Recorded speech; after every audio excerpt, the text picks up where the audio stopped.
So I'm Ben Kent, so I'm from the research company Meridian West, and what I'm going to be doing is talking through the research findings, and it's going to be slightly different from a normal presentation because I'm going to be joined by Mark House, who's formerly of Coutts, so he knows what it's really like to work in the wealth management industry. And also we're joined by three of the respondents who we interviewed as part of the research, who very kindly are going to join a panel. So you can actually hear their views of the industry from the horse's mouth. And what I'd like it to be is quite an interactive session, because I think these are quite difficult issues we're grappling with, rebuilding trust. We don't promise to have all the answers. So I'd like to get a debate about how we can marry together client expectations with what is feasible. So in terms of what we'll be talking about, I'll give you a quick introduction to the research. We'll then focus on the challenges, which Mark will help me with. At that point, we'll have the panel discussion. And then we've got a stage where let's look at some of the solutions. And our focus here is not on how to kind of manage the fund itself and what type of approaches you take, but more around the kind of client servicing and the communication point, because a lot can be done in those areas. And what I'd like it to do, actually, make it interactive as I go through. So if you've got any questions or have any comments, please let me know throughout. So the research which we did a combination. It was a combination of quantitative research and qualitative. So we did a panel of 427 online responses. Then we followed it up with a series of in-depth interviews, many of which I conducted. We've published a report, which I think many might have seen, which is downloadable from the FT website. And we've also created an infographic, which you've got there. Now, what was interesting about this was not only was this a global study and comprehensive with a large number of interviews, but also we did a gap analysis. So we looked at the views of high net worth individuals, financial advisors, and the fund management industry to look at the kind of gap that existed between them and to highlight those. And also it's actually a part of a series that we've been doing with the Financial Times. We've also done one looking at other professional firms, so looking at lawyers and accountants. And I think I'll make some cross-references to those sectors as well, because I think there's a lot that can be learned. In terms of the regions, the UK was very well represented at 39% of respondents, North America 34%. Within the asset management and the financial advisors, there was a mix of people who were on the front line and those who were in management roles, and a good spread of different sizes of asset managers. So I'm just going to kind of draw you back to 2008 and things going rather terribly. And I don't know about you, but some of it's kind of lost in a bit of a memory. But there's one thing that I can recall as if it was yesterday, which is the clamour for the phones. Things were falling apart, people were losing money, people were losing their temper.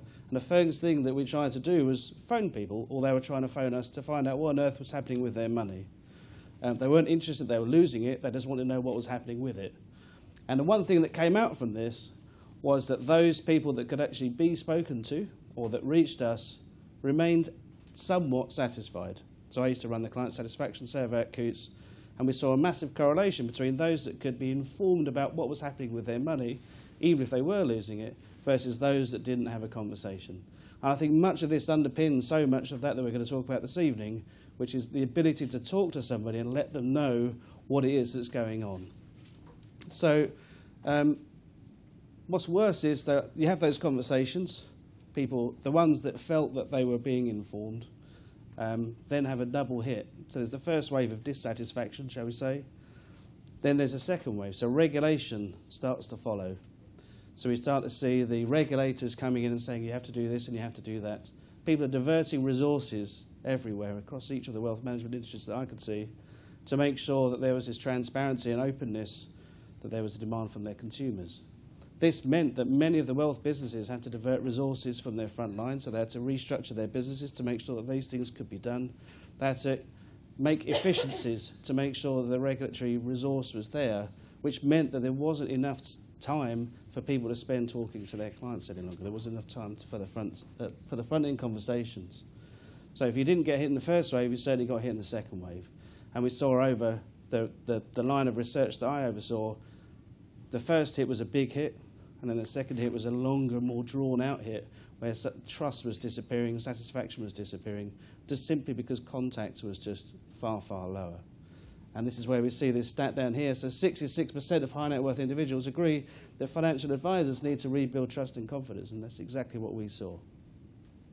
So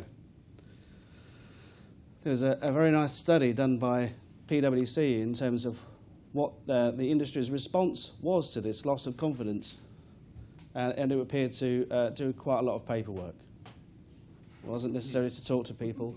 It wasn't anything else. It was just to tick some boxes and fill in more pages. So just they're all regulatory areas that we need to focus upon. The sheer level of regulation in the banking industry over the last 5 or 6 years has been staggering. It has cost tens, if not hundreds of millions of pounds to not only implement, but to deliver past file reviews where clients have had to be remediated against advice that they've been given decades ago. It's just absolutely astonishing. This regulatory regime has led to significant internal restructuring. It has meant that the way that we deliver services to the clients has changed, and it means that operating models in the back office have had to change to meet these demands. The expense to businesses has just been quite astonishing, and the impacts to clients has been even higher because just client contact, as I say, has fallen off a cliff. And unfortunately, PwC say this is going to continue. So there will be increasing regulatory demand. There is going to be a need for us to continue to do this, and worse, in the current economic climate, margins are still going to be under pressure somewhat. So this issue isn't necessarily going to go away in the short term. I've borrowed a phrase from Steve Jobs, which is, you have to start with the customer experience and work your way back to your business. Now, I know that people that say that it's all about the return. Some of it is, but in my mind, of all of the clients that I've ever spoken to, the return was a hygiene factor. How they felt about who their advisor was and what was happening with their money was more important. And actually, if you give a decent experience, if you excite somebody about what is happening with their money, then actually they will give you a good 1%. That doesn't sound too crazy. We had an awful lot of customers that were getting terrible returns, but we'd take them to events. We'd let them know about where their money was going. We'd let them know what their money was invested in. We'd find out about their families. We'd educate their children about what was going to happen to their money, and they didn't care. There were some people that we never spoke to who were getting awesome returns. Returns that were vastly superior to those people who weren't, but were dissatisfied. They were dissatisfied because there was no single experience. There was nothing they enjoyed about their superior returns. And someone comes along with a better event or a better communication or some better education and would leave because their heads could be turned by an improved experience. It sounds very boring, but you go to Steve Jobs. MP3 players, dull as you like. I can remember those little sticks you'd stuff into the side of your computer, and then came iPods. They were exciting. You could touch a screen, you could turn things. You could do all sorts with them. He made MP3 players exciting. Someone needs to make money exciting. Money is boring. It is unbelievably boring. But the experiences that you can have with it and the experiences that you can offer your clients are not. And this is where banks need to go, or wealth managers need to go. And I'm going to pass over to Ben, but if you don't take some of those chances, then you're not going to be able to take advantage of some of the opportunities that are happening around the world. The opportunities are there. This is taken from the BCG Global Wealth Report 2014, and what that shows is that private financial wealth is set to increase very substantially over the next few years. So I think what we're saying here is that now is a good time to switch from its focus on regulation and controlling costs to grasping this opportunity. And what we're now going to focus on is, well, how do you grasp that opportunity? And what the research illustrates is there's a service gap which needs to be closed. And we looked at that by asking those 3 different stakeholder groups, the high net worth individuals, the financial advisors, and the fund managers, to rate their performance. So this is asset managers trying to rate their performance. So, and on a scale out of 5, they think that they get a 4.09 out of 5 for the quality of their controls and risk processes, and they also think they build a good rapport. Then you compare that to how financial advisors rate their own performance. A fairly sort of similar picture. They dip down in terms of innovation. But the interesting thing is then when we look at the actual clients themselves, and what that shows is there's quite a gap on each of the aspects. It's relatively high for the quality of controls and risk processes, but it's weak in these areas around here about fees and costs, coming up with ideas. So it's illustrating Mark's point, which is this reluctance to proactively get onto the telephone if the markets are volatile. And we do client feedback for private banks. We have faced exactly that issue, both amongst and also amongst institutional fund managers, and the ability to build rapport. The picture's not universal across the world. We did a breakdown looking at the UK, and North America is some way ahead of the UK position. So we got higher levels of satisfaction, which is supported by other research that has been done. Europe is roughly in line with the UK, and Asia-Pac is some way behind. So there seems to be a gap. What we also did is we had a look at the other professional services where we've done research with the FT. And so we compared the percentage of clients that rate the technical competence of their advisors as excellent. So 23% of clients rated their financial advisors as having excellent technical competence. That compares to property consultants at 27%, management consultants at 38%, accountants at 47%, and lawyers at 57%. So I think what RDR has done is it shifted the focus that financial advisors need to really be focusing on the quality of advice that they're given. But I think this illustrates that actually there's a lot that can be learned from the other professional sectors.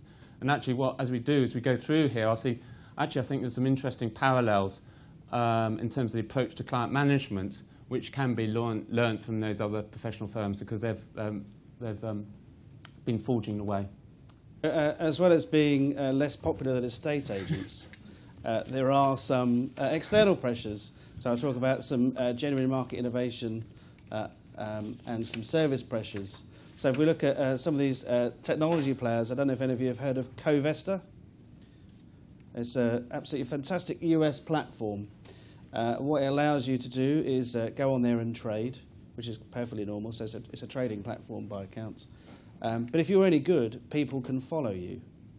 And people can follow your investments, and it can be in different things. So it can be in sustainable funds. And can you choose not to be followed? Because I wouldn't want to be. Yes, you can choose not to be followed. But the whole point of being followed is that if you're any good, so if you see decent returns, the people that follow you get more followers, and those followers pay you a fee to follow you. It's created quite a difference in the US market. It's getting some good traction, and it's, well, from all I can see, it's pretty successful. Has anyone? Bank do it here. Sorry? Saxo Bank do it here. Excellent. Okay, thanks. Saxo Bank do it over here, which is new. Thank you. And has anyone heard of Nutmeg? Yes. Yeah. Excellent. So I met their CEO the other day, and they use ETFs, which was mentioned earlier. It's a simpler model of delivering investment advice. They're chasing after bigger retail investors, but they're trying something different that an awful lot of people aren't particularly trying. And at the moment, they're absolutely hammering it on the tubes in terms of advertising, so you'll see them everywhere. And then we talk about service differences. I know none of these are particularly new, but they're small enough to make a difference in terms of delivery of client service. So these particular businesses offer flexible products, flexible solutions, and whatever you want as a client you can have. They're small enough to be able to respond. Now, some of that size does cause them a few problems in that the regulatory demand is high, so some of their costs probably are quite high too. But I think most of their clients don't mind paying them on the basis they're getting pretty awesome service.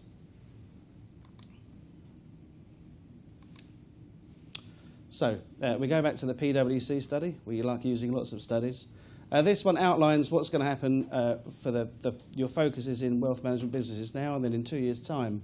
So if we look down this chart, there are some things that really stand out. So most wealth management businesses are going to spend some time working on building themselves as a premium brand and their reputation. They think that is more important than, say, their financial and capital strength, which is somewhat interesting. They're also focused on the quality of their client relationship managers. So again, this is somewhat interesting, given that they probably spent small fortunes getting them up to RDR standard. Saying they should be even better is saying something. And I believe most of the training that I've seen delivered to the relationship managers is no longer technical competence, it's the softer skills. How you can actually get along with people, how you can ask them questions, how you can get past the typical hairdresser conversation of how was your holiday. You need to get into more depth and detail around some of the relationships. And then also the client segment, service model and approach. So there are a number of wealth managers now trying to work on how it is that they can segment their client bases so they can offer them decent advice and services. Some do this really, really well. Some are trying different things. I know Coutts has had a successful segmentation approach. Everyone's trying it, but I think different people are trying very, very different things. And in today's society where niches really, really count, having a segmented approach so that you can really appeal to broader bases of clients whilst looking like you're appealing to a niche is really, really important. You'll also see on there is good investment performance, which is the one that's beyond, as we've spoken about already, a good investment performance is a hygiene. That just keeps you in the game. If you don't have decent performance, then you're not going to be considered. But it really is just a baseline against which all of those other things are going to get judged. If you're not in the game for some of those other things, then actually you're going to find it quite difficult to attract clients. The return alone isn't necessarily sustainable as a client acquisition model. Sorry, yeah, go on. do you think that's true of all customers? Not necessarily. There are some, but the ones that I found that were rate hunters, or rate tarts to some extent, were more DIYers. So they would find a decent rate, take part in that rate, see what happened, and then move on. Most of the people in the wealth industry, as far as I can understand it, are in it for more of a relationship. I'll talk about this later, but people pick advisors for two reasons, really. One, to congratulate themselves or to look good. They've picked someone good enough to give them a decent return, or someone they can blame when it goes wrong. Everything else is broadly moot. I suppose the interesting thought is that Coutts, as a brand, a very well-known one, would have been more likely to attract people who were, inverted commas, more relationship-oriented over a long, long period of time. So,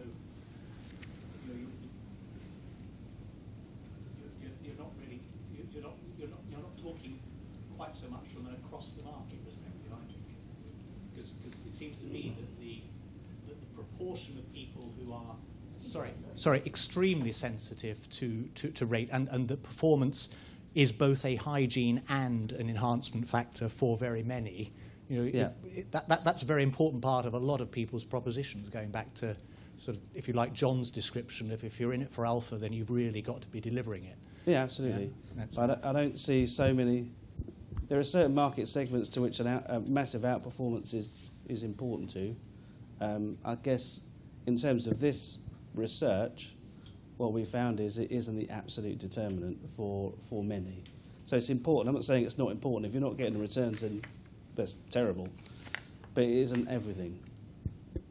People need to feel other things beyond the return. And the trust may well be the risk or the greatness of the advisor. But in my experience, I don't realise it's not everything. It's certainly not all.